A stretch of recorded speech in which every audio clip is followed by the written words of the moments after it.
Good afternoon, my dudes. It is Wednesday and I'm back once again with your last buyer's guide for the year. And we've managed to do it on a Wednesday. I do apologize ahead of time. I'm a little bit under the weather, as you may hear from my slightly nasally tone.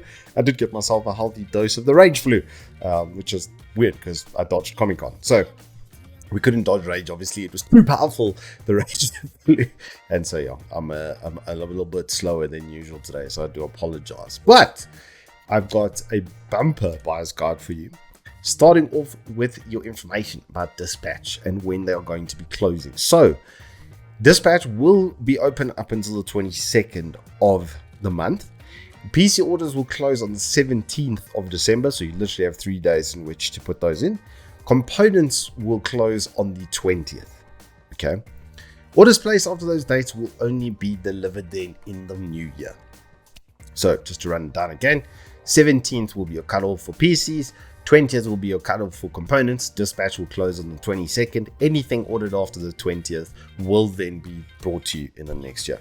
Got it? Good. In some other very cool news, there are 2 comps still happening before the end of the year. One of those being with Mixxibean, who's giving away an Arctis 7 headset. If you haven't checked out her review of that, it is absolutely hilarious. She does some of the best intros around, so you got to go and check it out. And then similarly, Mr. Swaljo will be doing a giveaway as well as joining the podcast. He's going to be now on the Evetech podcast going forward, and he did such a good job casting alongside me at Rage. I just want to give him a round of applause. Like, you're an absolute asset to have around. Loved working with you guys. So thank you all so much for a fantastic Rage. And now onwards to the buyer's guide. So the festive specials are live. They have been live for a little bit, and as far as I know, they are extending until the store's closure. So even if you order and it goes into the next year, you will still get that same price as far as I'm aware. So good news there. We're going to do a normal category by category, and then at the end I'm going to give you 4 upgrade kit suggestions as well as 5 different laptop suggestions. So let's start off right here with CPU, and predictably 12th gen is on clearance, 13th gen is here, and it's kind of disgusting. So Intel's obviously price supported the existing high-end stock, so you guys can get some pretty mint CPUs for not a lot of money. These things are still extremely relevant as far as gaming and multi-threaded stuff goes. So yeah, there's quite a slew of variety over there. Gaming accessories, just a dual band router, very entry level. Something cool that's happening right now, some Vertigear clearance. I absolutely love Vertigear chairs. They're super good quality, as low as 4,000 Rand. There was actually one that's cheaper, but it's obviously been sold out already. Graphics cards, there's a few here and there. Some of the nicer ones are the 12 gig 3060. If you don't know, the increase in memory is actually quite a performance jump for this GPU. And then similarly, I mean, the 3070 Ti, that was my pick, at least from 3000 series on price versus performance. Is pretty much the best of the GPUs that you could buy. Hard drives is just a 4 TB from Western Digital, thanks WD. Headsets, there's some really interesting ones over here. The G435 at this price point is like unmatched pretty much. Another one that I absolutely love is Arctis 7. I've recommended these hand over fist for people that want wireless and stuff. This is a really good option for that. And then we've obviously got the Arctis 9 at the bottom over here, which is just the Arctis 7 plus effectively. Keyboards, there's some really nice ones here. Mainly this Mancat Strike 13. This is like the bargain of the century right now because it has Cherry MX rate switches for $1,000. It's a full-size keyboard with Cherry MX switches for $1,000. Or it's a 95% or something like that. But you can see by the layout over there, it's basically a full keyboard. You've still got your numpad and all the rest of it. And your arrow keys are then tucked into the bottom of the numpad like that. So yeah, with Cherry MX rate switches, I don't know of a keyboard that's fully backlit, that has aluminium backplate, that's LED, etc. It's done well to come in at the price point. Equally, the Huntsman Mini 60% is really well priced. These are normally $2,000, so 400 Rand discount. Good job there. I love the Apex 7 as well, and my favorite, the best keyboard you could buy, or pre-built a keyboard you could buy from previous gen, is over here on sale at 3,199. They're normally closer to 3,800, and this was my number 1 Razer keyboard, and I actually prefer this to the newest stuff. I know Steelseries, I know, don't look at me like that. Laptops we're going to skip, we'll get to those at the end. The RAM already sold out. I'm not surprised with that price point and that specification. Monitors are also looking really good. There's some awesome specials over here, and some of them are already gone. There was Porsche Design, which was at 10 grand, but notably you've got your Alienware 240. This is exactly what I use and I game off of, edit my videos, do my color balancing, everything. It's a really nice all-in-one panel because it's IPS. But then you've got this Aegon Pro, and I tested the pink and white version of this monitor, and this is just the League of Legends version of the monitor, and I don't think there's a 27 right now in market that actually bests it, unless you're looking at like G7, which is obviously sold out. So you come back, you drop 70 hertz and you go with this. And I honestly think that the color palette on this is probably better because it's got a delta E of less than 2. So that's the variance between the colors is less than 2. So it's a very, very, very good monitor. I want one like super bad. I just bought a car because I'm an idiot. Anyway, Monster, moving on. There's some really good products here from Monster. Once again, pretty much all of them are good bang for buck, depending on your use case scenario and like the way you want your bud and everything like that in your ear. This is hilarious. If you've got a friend that has small children and you really want to annoy him, this is a karaoke speaker microphone, and it's like kind of like fun and hilarious. We had hours worth of fun on this in my kitchen, just doing hilariously dumb things with it, and you can actually cut the audio out of songs and stuff. It's kind of fun. All the headsets are pretty much the same to some degree. The newer models obviously have better Bluetooth and better battery and better charging rate and stuff, and they generally are a little bit more expensive. So you're going to get what you pay for there as far as that goes. The mice, these are interesting to me because they actually have pixel sensors. The shape and everything is really not bad, and it's adjustable. You can see this is in a short profile and this one's in the longer profile. They're a little bit heavier, but the price versus performance there is kind of nuts, and yeah, I'm surprised that mouse hasn't done better, if I'm honest. The remainder is normal. Model O is good, Ultimate Wireless is good, the Model D Wireless is fantastic, the Razer Ultimate, I love this thing. It's pretty much my like second or third pick almost always for a mouse. So very, very nice mouse on special. Mouse pads, just the default. You can get yourself a full desk mat, Rocket Man, for $100 thanks to Evetech. PC cases, only 2, like very entry level, very high end. I don't think these really need to be on clearance. The stock for that is pretty fluid. A good old Cooler Master power supplies. I see you, Shane. I see you doing these things out here. Routers, there's actually some really nice ones, especially this AC2900 for $1,000 is like, hello, that's like insane. And then the 5400 for 2.2 is also like, yeah, that's a lot of Wi-Fi. That's a lot of Wi-Fi. The nice thing with these bigger routers is they have extremely good management. So if your household has a bunch of devices like cell phones and that sort of stuff, it's going to fare really, really well on that. SSDs, the defaults once again are doing well. I see the Clev NVMe has dropped right down, so that these, if you've got an NVMe slot, obviously rather get the NVMe over the normal 2.5. It's just going to be like 3 times faster in general. Hikvision with the value sale once again. Then we have the Western Digital SN750E, and it doesn't look like it's a great value on the face of things, but this is pretty much one of the most reliable drives you can buy. Something cool I like from the section as well is that Clev has brought their 2TB down all the way to 2699, and it is Gen 3, but it is the peak of Gen 3. So peak Gen 3 2TB with a 5-year warranty for 2699. Thank you very much for that, Mr. Clev sirs. Thrustmaster is also looking really good. There's a lot of really cool like specials over here right now, like this the full officer pack Airbus edition for 2199. If you want something with rudder pedals in, this is almost identical. It just doesn't have that dual throttle quadrant. It should be a single throttle quadrant on this as far as I know, with a switch to switch between engines instead, but it comes with rudder pedals, which is always nice to have. These are a lot of fun as well. If you have young children in the house and they are getting into like driving sims, these are just band setups, so there's no feedback or anything in the wheels, but the accuracy and tracking of them is super good. I even played sim level stuff on this $2,000 wheel, and I was kind of stunned that it worked as well as it did.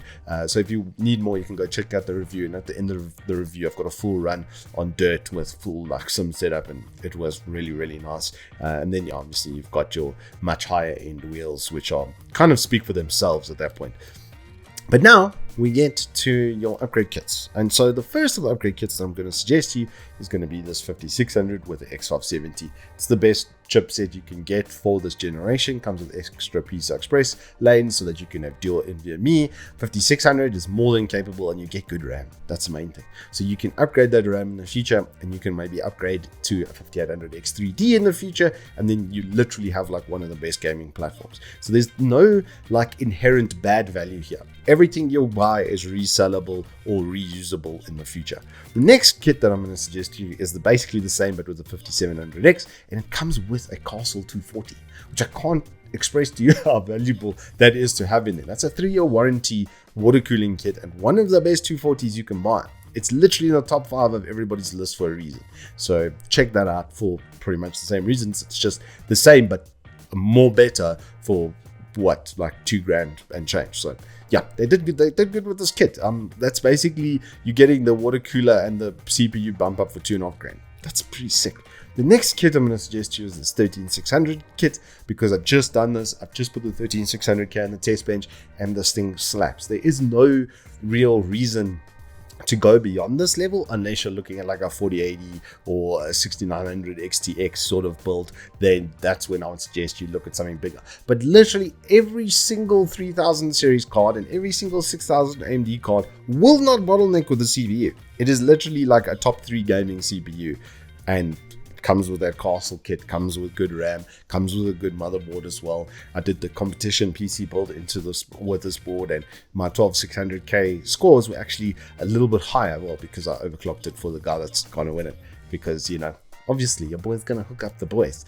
The last kit I'm gonna suggest to you is this one. Yes, it is expensive, but if you are in a multi-threaded environment and you need multi-threaded performance, then this is the king. The 750X is still the big boy chonker.